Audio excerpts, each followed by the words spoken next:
I've just finished playing or trying to play Amazon's new MMO, New World. It's the end of day 1 and there's been pretty ridiculous server problems that limited my playtime and has made the game completely unplayable for others. It really sucks. What I did get to play I kind of liked, with a few criticisms. The focus on crafting and gathering really scratches an itch I've been looking for in MMOs, and I've had a glimpse into the player housing and world PvP, which has got me excited. Hopefully we can get these server problems knocked out pretty quickly. So let's address the server issues first. Anyone who's played any MMORPG at launch knows to probably expect some server issues, just from the sheer number of players trying to play at launch. I made my character and that's when the server issues began. I sat in the queue for just over an hour and I managed to get online. I was really lucky because it took friends about 7 hours to get on later in the day. Once I got in, I didn't really experience any lag that affected gameplay until later that night when I was fully disconnected and had to rejoin another queue to get back into the game. But what really surprised me is that each of New World's servers only allows 2,000 people connected at once. Someone actually did the maths. There's 174 servers, that's 348,000 slots for players to play. But if you look at Steam, over 700,000 players were simultaneously trying to play at one point, so there isn't even enough space for over half the players to play. I want to say that Amazon underestimated how many people would play, but they do have the pre-order numbers. At least Amazon have stated they're working on this and they'll be offering free server transfers to everyone within 2 weeks. When you get through the login queues, the character creator is quite basic. You'll only be able to play as humans, and there's quite limited options. There's a choice of body types, but really it's just a choice between male and female, which is a bit misleading. There's a few faces, you can pick your skin colour, hairstyles and facial hair are decent with a few colour options but no highlights. There's eye colours, and a few basic facial additions like features, scars and tattoos. Overall the character creator does the job, but it doesn't leave the best first impression for the game, especially if you're really into your character customization. So when I did finally log into the game, I started washed ashore on the island of Eternium. You're shown some of the pretty nice visuals the world can offer before you're put with other players and cleaning up ghouls and shipwrecks. You initially start with a sword and shield, and first impressions of the gameplay are pretty solid. With keyboard and mouse you can do a chunky 3-part combo attack with left click, and block with your shield through right click. Blocking prevents damage but drains your endurance bar. While doing a few fetch quests, which involved killing a few enemies and retrieving some flags, I found a few rocks and wood from bushes, and I used the crafting system to make some basic tools like a mining pickaxe and a logging axe. And I've got to admit, I kind of enjoyed just going around chopping down trees and mining veins. Along my way to the next area, I come across a side quest to gather some truffles. I use the opportunity to gather some more materials while I'm hunting truffles. This is where I come across a bow, my preferred weapon of choice, and requires you to actually aim and knock arrows, with headshots doing critical damage. And I find an extra tough boar, almost a mini-boss, and it's a good test of the combat. You only have 3 ability slots which are tied to your weapon choice, which seems kind of low, but you can swap between 2 weapons at will with no cooldown. Victory was extra satisfying with being able to skin your enemy afterwards, and I really like the way skinning works. There's almost a weight behind it as you slowly skin your prey. I continue down the road and there's just campfires everywhere. There's a tutorial quest for players to set up a campfire, and it explains why there's a mess of campfires everywhere. So I eventually come up to my first hamlet. It feels pretty cozy and it's full of players. Some of these players are auto-running into walls so they don't get kicked off the server for being AFK, and so they don't have to rejoin the login queues, which just looks stupid and it kind of breaks the immersion a little bit.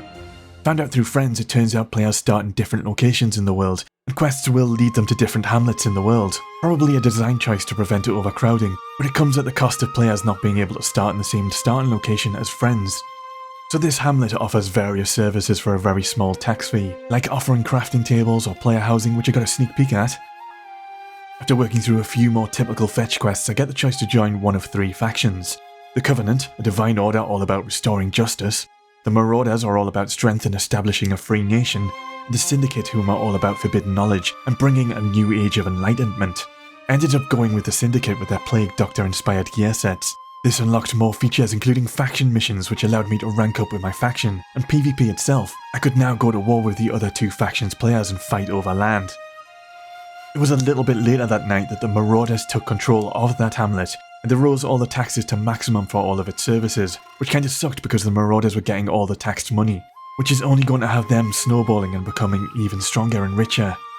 Anyway, I continue the fetch quests in a little grotto. I'm running around picking up supplies, and it took me ages to find the last pack of supplies, to the point it was starting to feel a little bit like a chore.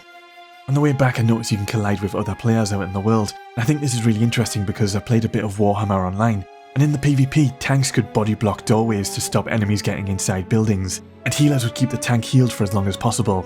Might be interesting if we end up with something similar here. My character actually got stuck talking to an NPC. I was really worried that I'd have to restart the game to fix this and rejoin the massive queue, but people in chat were helpful and pointed out the /unstuck command would fix this. Thank God.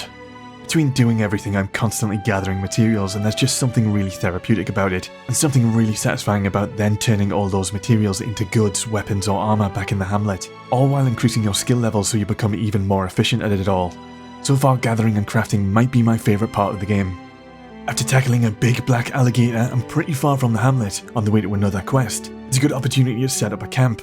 With a few materials you can build a camp anywhere in the wilds, which serves as a respawn point and a mini craft station so you can restock on food and arrows.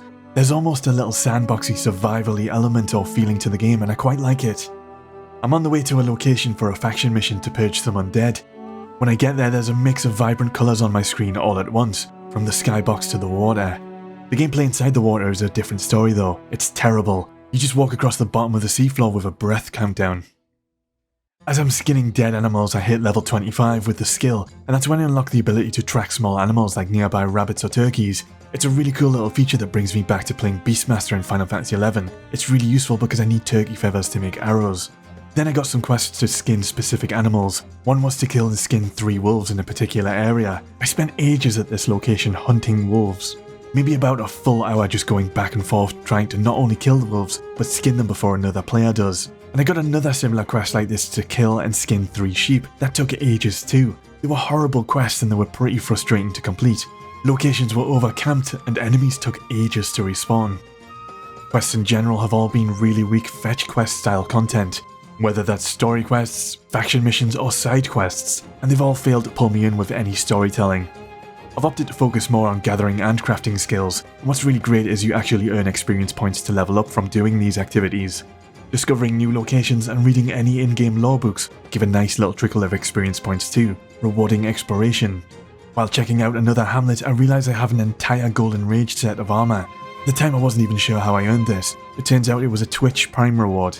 It's a pretty badass armour set and a fraction of players are all using it. But I've got an issue with this kind of stuff. In this new world you should be discovering new gear appearances as they gradually get better and better with their sense of progression and reward. But here I am at level 15 in the best gear cosmetics in the game. Shortly after this I was kicked from the server and put back into the login queue, which was a lot slower this time. I stuck around in the queue and eventually got back in hours later. I think most players gave up and went to bed, but shortly after that my game crashed and I just got fed up at that point. I rarely play betas or previews of things like RPGs. I like to discover and explore things for myself in a finished state. But for a game about discovering a new world, almost everything has been discovered already in beta and testing. If you're not playing the most efficient way and trying to discover things for yourself, you might be penalised by other players for not following the meta or reading guides. It's the next day and I'm putting this video together and I've not been able to get online in the game at all. There's massive queues and I keep getting kicked out of the queue with an error message. Hopefully Amazon get this sorted out quick, but I think a lot of people are getting fed up. I didn't originally intend for this video to be so negative, but when I put all my experiences together from day 1, this is what you get. And it doesn't even look like the game is going to allow me to play on day 2. What I'd praise the most from the gameplay would be the crafting and gathering systems. I've had the most enjoyment from these. There's loads of stuff I haven't experienced yet, like PvP or dungeons with friends. I'm kind of hoping I'll get to do this stuff soon, and that'll be a bit more positive. But for now, peace.